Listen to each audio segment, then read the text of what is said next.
সাবেক additional attorney general Mehedi Hasan চৌধুরীর পক্ষে, এবং উনি দীর্ঘ শুনানির পরে আদার সাইডে additional attorney general mister Jabbar Bhuiya senior advocate তিনিও ছিলেন, তিনি বোল্ডলি অপোজ করছেন।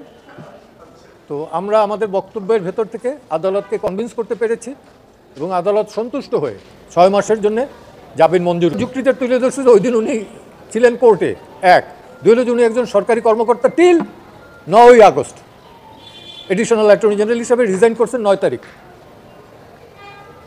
ওকে, এবং একজন সিনিয়র অ্যাডভোকেট বা কোনো অ্যাডভোকেট, এর আগেও আমি এটা বলি না যদিও, তবু আপনাদের অবগতির জন্য বলি, যখন আওয়ামী লীগ সরকারের আমলে দিদেন বারের সেক্রেটারি জয়নাল আবেদিনের বিরুদ্ধে ওই মতিঝিলে বাসে আগুন লাগাবার মামলা দেয়, আমি কিন্তু তার পক্ষে দাঁড়িয়েছিলাম, দাঁড়িয়ে একই কথা বলেছিলাম যে এটা একটা সুপ্রিম কোর্টের অ্যাডভোকেট কোনোদিন করতে পারে না এবং বারের প্রেসিডেন্ট তো নাই। তো তেমনি আমি বলি যে আজকের যিনি additional attorney general Jabbar Bhuiya বা যারা সামনের বিপদে যদি কোনদিন পড়েন, আমি বেঁচে থাকলে পরে তাদের পাশেও দাঁড়াবো। অর্থাৎ পরিবর্তন কিন্তু যারা ক্ষমতায় আছেন তারা দেখতে পাচ্ছেন, অ্যাজ জনগণ আমরা কিন্তু এই পরিবর্তনটা দেখতে পাচ্ছি না। একটা দেখতে পাচ্ছি ভালো লক্ষণ, সেটা হচ্ছে এখন আমাদের মারে নাই, গায়ে হাত দেয় না, এখানে দেয় না, বাট লোয়ার কোর্টে কিন্তু দিচ্ছে, যেটা অত্যন্ত ঘোরতর অন্যায়।